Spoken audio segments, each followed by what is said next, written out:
Gareswar press क्लाबा मुंख्लं खौरांगिरि दीपक सरगियारिनि 29थि थैनाय सान फालिदों। गरेश्वर प्रेस क्लाबनि बानजायनायाव दिनै मुंख्लं खौरांगिरि दीपक सरगियारिनि 29थि थैनाय सानजों लोब्बा लाखिनानै गोसोखांथि मेल खुंनाय जायो। बे गोसोखांथि मेलाव गागि खौरांगिरि प्रणय बरदलै, गुवाहाटी प्रेस क्लाबनि आफादगिरि सुस्मिता गस्वामी, गुवाहाटी गोजौ बिजिरसालिनि गागि एडभोकेट मानस सरनियामोनहा बाहागो लायो।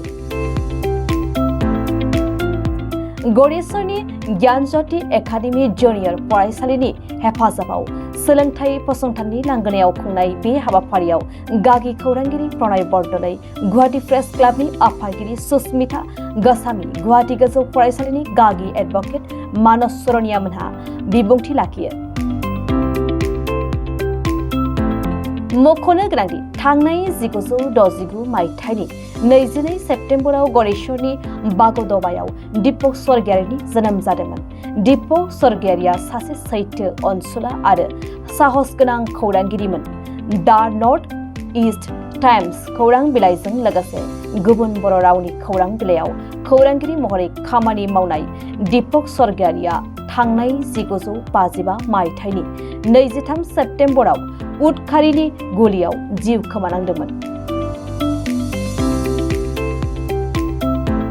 बिथांनि थैनाय साननि लोब्बाजों बोसोरफ्रोमबो 23 सेप्तेम्बराव गरेश्वर प्रेस क्लाबाव खौरांगिरिनि मान बावो। मेलनि गिबियाव दीपक सरगियारिनि सावगारियाव बिबार बावजेनो खौरांगिरिनि बिमा प्रमिला सरगियारिया। आसलते मैं गरेश्वर जी प्रेस क्लाब धन्यवाद দিব লাগিব। दीपक सरगियारिर निचिना एजन साहित्यिकता थका साংবাদিক आमी गरेश्वर राइजे हेरुवाइছো 1995 सनत আজিৰ দিনটোত। গতিকে মই নিজকে ধন্য মানিছো আৰু তি মোৰ ভাতৃপ্ৰতিম আছিল। দীপক স্বৰ্গীয়ৰ মাক খুই আছে মোৰ লগত। তেওঁ এজন সুযোগ্য गरेশ্বৰ তথা অসমৰ এজন সাংবাদিক, নিৰ্ভীক সাংবাদিক তেওঁ সন্তান হেৰুৱাইছে।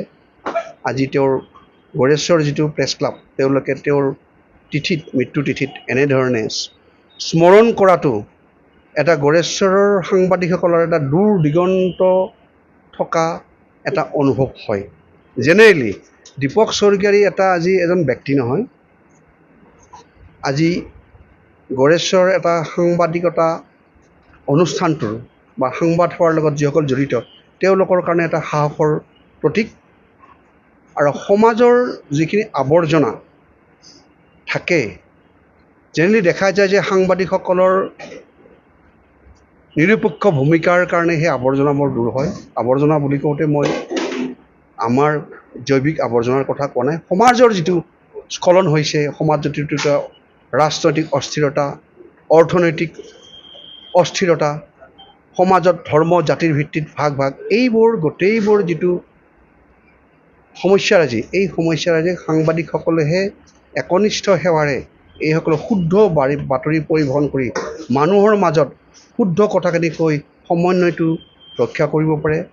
আজি আপুনি দেখিব যে দেশখন বিভিন্ন প্ৰকাৰে ধৰ্মৰ ভিত্তিতেই হওক, ৰাজনৈতিক মতাদৰ্শৰ ক্ষেত্ৰতে হওক ভাগ ভাগ হৈছে। এইটো কথা ক'ব লাগিব যে ৰাজনৈতিক মতাদৰ্শ থাকিব পাৰে, ধৰ্মীয় ভাৱত নিজৰ সুকীয়া সুকীয়া স্থান আছে, কিন্তু সেইবুলি মানুহৰ মাজত ঐক্যটো নষ্ট কৰিব নালাগে।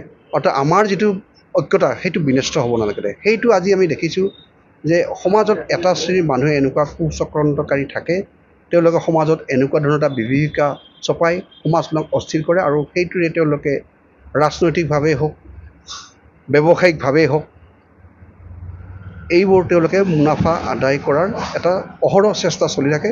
আৰু সেইটোৰ ক্ষেত্ৰত অসম তথা ভাৰতৰ লগতে गरेশ্বৰ যিসকল সংবাদ সেৱী আছে তেওঁলোকে তেওঁলোকৰ বলিষ্ঠ পদক্ষেপ বা তেওঁলোকৰ বস্তুনিষ্ঠ কথাবিলাক স্পষ্ট ভাষাৰে কাৰো পৰা পৰিচিত নোহোৱাকৈ বাতৰিবোৰ গ্ৰহণ কৰি गरेশ্বৰৰ এটা সামগ্ৰিক উন্নতি কৰিব বুলি মই আশা ৰাখিছোঁ।